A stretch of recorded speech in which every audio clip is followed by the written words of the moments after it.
ये बात है 400 साल पहले सेनगोकू एरा की, जब दो जुड़वा बच्चे होना एक अपशकुन माना जाता था। उसी एरा में एक गांव के जो मुखिया होते हैं उनके घर दो बच्चों का जन्म हुआ। उनमें से जो छोटा था उसके सर पर एक मार्क था, तो उनके पिता यानी गांव के मुखिया डिसाइड करते हैं कि इस बच्चे को मार दिया जाएगा। लेकिन उनकी पत्नी जो आज तक कभी भी किसी से गुस्सा नहीं हुई, जिसे लोग एक गुड़िया से कंपेयर करते थे, जो हमेशा शांत रहती है, वो उस दिन अपने पति पर चिल्ला पड़ी और अपने बच्चे के लिए खड़ी रही। तो जो मुखिया थे उन्होंने फैसला करा कि इसे मारा नहीं जाएगा, लेकिन जब यह 10 साल का होगा इसे प्रीस्ट बनने के लिए मंदिर भेज दिया जाएगा और दूसरा जो बड़ा बेटा था वो उनका वारिस बनेगा। और उनकी पत्नी भी इस चीज से एग्री करती है। जो बड़ा बेटा था उसका नाम रखा गया मिचिकात्सु और जो छोटा था उसका नाम उसकी माँ ने रखा योरीची। वो चाहती थी योरीची एक ऐसा इंसान बने जो रिश्तों को समझे, उनकी कदर करे। फिर जब दोनों भाई बड़े हो रहे थे, जुड़वा होने के बावजूद दोनों के साथ इक्वल व्यवहार नहीं किया जाता था। एक तरफ मिचिकात्सु था जिसे अच्छा खाना, अच्छे कपड़े और रहने के लिए एक बड़ा सा कमरा, और दूसरी तरफ योरीची जिसे पुराने कपड़े, नॉर्मल खाना और एकदम छोटा सा कमरा रहने के लिए दिया गया था। और मिचिकात्सु को योरीची से मिलने के लिए भी सख्त मना किया गया था, लेकिन फिर भी मिचिकात्सु को अपने छोटे भाई योरीची पर दया आती थी और वो उनसे मिलने जाते थे। लेकिन इसके बाद उसे अपने पिता से मार खानी पड़ती थी। योरीची के पिता को योरीची से बहुत ज्यादा नफरत थी उस मार्क की वजह से। तो योरीची डिसाइड करते वो कभी बात ही नहीं करेंगे ताकि किसी को उनकी एग्जिस्टेंस ही फील ना हो, इसलिए उन्होंने कभी किसी से बात ही नहीं करी और सबको यही लगा कि ये बोल नहीं सकता। फिर ऐसे ही एक दिन मिचिकात्सु योरीची को एक फ्लूट लाके देते हैं ताकि अगर कभी उन्हें उनके भाई की जरूरत पड़े तो वो ये फ्लूट बजाकर अपने भाई को बुला सके। योरीची बहुत खुश होते हैं और उस फ्लूट को एक्सेप्ट कर लेते हैं। योरीची हमेशा से बहुत शांत, अकेले या फिर अपनी माँ से लटके रहते थे, इसलिए उन्हें समझ पाना बहुत मुश्किल था क्योंकि उन्होंने कभी कुछ बोला ही नहीं और सारे यही समझते थे कि ये बोल नहीं सकता। तो उनकी माँ को लगा कि इसे सुनाई ना देता हो, इसलिए वो उनके कानों के लिए प्रे करती है और उन्हें ये हनुफादा इयररिंग्स भी पहनाती है एज ए ईयर चार्म। जब योरीची और मिचिकात्सु 7 साल के हुए तब मिचिकात्सु को सामुराई बनने की ट्रेनिंग देना शुरू कर दिया था। एक दिन ऐसे ही जब मिचिकात्सु ट्रेनिंग कर रहे थे, उन्होंने योरीची को पहली बार स्माइल करते और बोलते देखा और उस दिन योरीची ने सबसे पहली बार बात करी मिचिकात्सु से और बोला कि वो इस देश के सेकंड बेस्ट सामुराई बनेंगे क्योंकि वो अपने बड़े भाई को दुनिया का सबसे अच्छा सामुराई बनते देखना चाहते थे। फिर ट्रेनर को भी योरीची पर थोड़ी सी दया आ गई। ट्रेनर ने सोचा कि योरीची को भी थोड़े से तलवारबाजी के दांवपेच सिखा दूं, तो उसने उन्हें एक लकड़े की स्वॉर्ड पकड़ा दी और उनसे अटैक करने को कहा। पलक झपकते योरीची ने उस ट्रेनर पर एक के बाद एक 4 लगातार वार करे जिससे वो ट्रेनर बेहोश हो गया। ये सब देखकर योरीची को बहुत बुरा लगा और उन्होंने सामुराई बनने का सपना वहीं पर छोड़ दिया। फिर जब योरीची और मिचिकात्सु साथ में बैठे थे तो मिचिकात्सु ने योरीची से पूछा, तुमने ये किया कैसे? फिर योरीची ने जवाब दिया, हमें ओपोनेंट के मसल की हरकतें और खून के भाव को देखना चाहिए ताकि हमें पता चल सके उनकी अगली चाल क्या होगी। ये बात मिचिकात्सु के सर के ऊपर से निकल जाती है बिकॉज सिर्फ योरीची या फिर डीमन स्लेयर मार्क वाले लोग दुनिया को उस नजर से देख पाते हैं। पर जब मिचिकात्सु योरीची से इस बात के बारे में पूछते हैं तो योरीची दुखी हो जाते क्योंकि उन्हें एक बात का डर था और आखिर में उनका डर सच में बदल गया। जब योरीची ने उस ट्रेनर को हराया तब योरीची के पिता डिसाइड करते हैं मिचिकात्सु जो है वो अब प्रीस्ट बनने के लिए जाएगा और योरीची उसका वारिस बनेगा। तो एक रात किसी बीमारी के कारण उनकी माँ दम तोड़ देती है और तो उसी रात योरीची मिचिकात्सु को ये खबर सुना के अलविदा कह देते हैं, ये बोल के कि मैं जा रहा हूँ प्रीस्ट बनने के लिए। लेकिन असल में वो निकल पड़े थे दुनिया घूमने के लिए। जब मिचिकात्सु अपनी माँ की डायरी पढ़ रहे होते हैं तब उन्हें पता चलता है कि योरीची घर छोड़ के इसलिए गए ताकि मिचिकात्सु को प्रीस्ट ना बनना पड़े और उन्हें यह भी पता चला उनकी माँ का बाया हिस्सा कमजोर होता चला गया जिसने आखिर में उनकी जान भी ले ली। और यही कारण था योरीची हमेशा अपनी माँ की बाई तरफ को पकड़ कर रहते थे ताकि वो उनकी माँ को सपोर्ट दे सके। और योरीची को ये बात पता थी क्योंकि वो अपने आंखों से एक्सरे विजन देख पाते थे जिसे सी थ्रू वर्ल्ड बोला जाता है। ये सारी चीजें पढ़ने के बाद मिचिकात्सु के दिल में योरीची के लिए जलन और नफरत की भावना पैदा हो गई। घर से निकलने के बाद लगातार एक दिन और एक रात भागने के बाद योरीची ऊटा नाम की एक लड़की से मिलते हैं जिसकी फैमिली किसी महामारी के चलते मर चुकी थी। फिर योरीची और ऊटा एक साथ रहने लगते हैं और ऊटा के साथ रहकर उन्हें एक बात समझ आती है कि हर कोई उनकी तरह ट्रांसपेरेंट वर्ल्ड नहीं देख पाता या फिर उनकी कोई भी एबिलिटी को यूज नहीं कर सकता क्योंकि ये हुनर उन्हें भगवान ने अपनी माँ की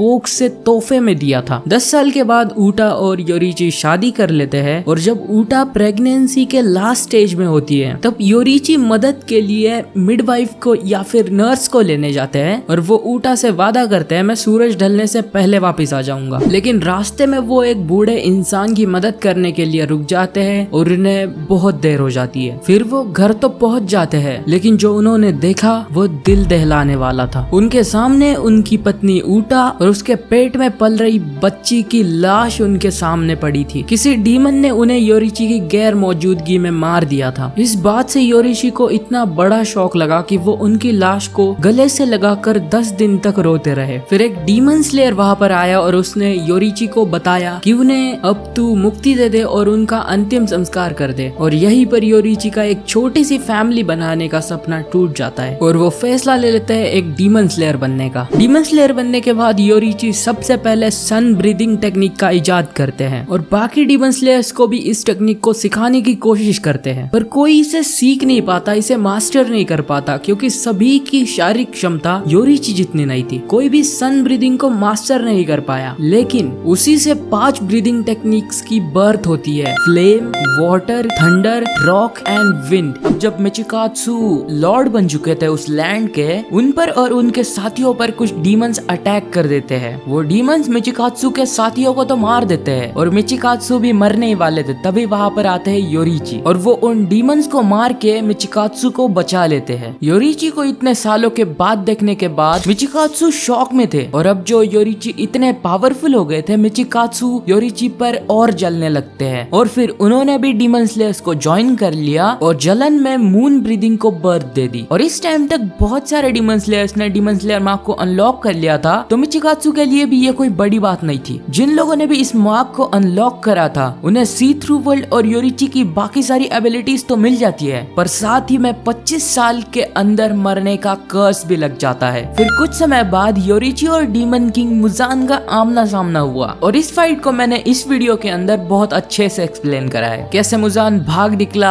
उसके साथ तमायो भी थी और उसे योरिची नहीं मारते क्योंकि तमायो भी मुजान से नफरत करती थी। उस दिन घर वापस आते ही योरिची को पता चलता है कि उनका भाई मिचिकात्सु कोकुशिबो नाम के एक डीमन में कन्वर्ट हो गया है और अब अगर उन्होंने मुजान को मारा तो उनका भाई भी मर जाएगा। और योरिची के लिए फैमिली बहुत मायने रखती है, इसलिए वापस उन्होंने मुजान को मारने की कोशिश ही नहीं की। उसके बाद एक तो उन्होंने डीमन किंग को मारने के बारे में सोचना ही छोड़ दिया, उनका भाई भी डीमन बन गया और यहाँ तक उन्होंने तमायो को जो एक डीमन है उसे तक छोड़ दिया, मारा नहीं। इन सभी कारणों की वजह से योरिची को डीमन स्लेयर कॉर्प्स से निकाला गया और उन्हें सरपुका करने के लिए कहा गया, जहाँ पर एक डीमन स्लेयर अपनी जान दे देता है पत्थर पर सर पटक पटक कर। लेकिन उस टाइम के जो डीमन स्लेयर कॉर्प्स के हेड थे उन्होंने उन्हें सरपुका करने से मना कर दिया। इसके बाद योरिची वापस अपने उसी घर में जाते जहाँ पर उनकी वाइफ ऊटा और वो रहा करते थे। लेकिन वहाँ पर अब एक कामाडो परिवार रह रहा था जो कि तांजीरो के एंसेस्टर्स थे। फिर योरिची उन्हें अपनी जिंदगी की कहानी बताते हैं और सन ब्रीदिंग टेक्निक भी दिखाते हैं। और तांजीरो के एंसेस्टर का नाम था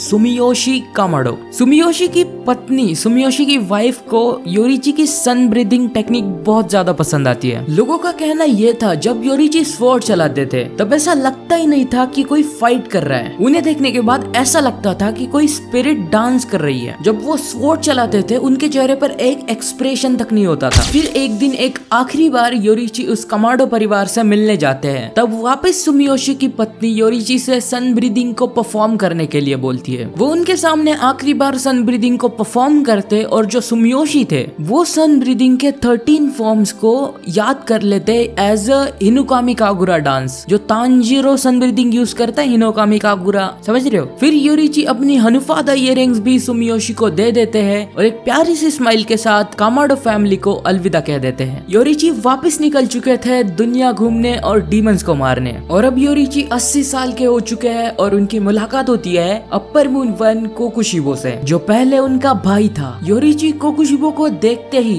भाई बोलकर रो देते हैं। योरिची को जिंदा देखकर कोकुशिबो शॉक हो गया था, यह अभी तक जिंदा कैसे, इसे तो 25 साल या फिर उससे पहले मर जाना चाहिए था। और ऐसा उसने इसलिए कहा क्योंकि योरिची के माथे पर भी वो मार्क था, जिस मार्क के कारण मिचिकात्सु खुद मरने के डर के अंदर डीमन बन गया और ये बंदा तो अभी तक जिंदा है। उसका रीजन था योरिची बने ही उस मार्क को वील्ड करने के लिए थे। फिर अचानक योरिची कोकुशिबो पर अटैक कर देते हैं और एक ही वार के अंदर ऑलमोस्ट उसकी गर्दन काट ही दी थी। लेकिन इससे पहले वो सेकंड अटैक करते उनकी बॉडी ये सब झेल नहीं पाती है और उनकी वहीं पर डेथ हो जाती है। और इस उम्र में भी उनकी ताकत और उनकी स्पीड में कोई चेंज नहीं आया था। ये सब देखने के बाद कोकुशिबो इतना गुस्सा हो जाता है, वो योरिची के बॉडी के 2 हिस्से कर देता है और उनके कपड़ों से वही फ्लूट नीचे गिरती है जो मिचिकात्सु ने उन्हें दी थी जब वो छोटे थे। एंड यहीं पर योरिची सुगेकोनी की लाइफ का दी एंड हो जाता है और वो वैसे ही जिए जैसे उनकी माँ चाहती थी, रिश्तों को महत्व देने वाला। और अब अगर तुम्हें वीडियो पसंद आई है तो वीडियो को लाइक करो एंड चैनल को सब्सक्राइब करो। बाकी मैं मिलूंगा तुमसे नेक्स्ट वीडियो में, तब तक के लिए thanks for watching, peace out and bye bye.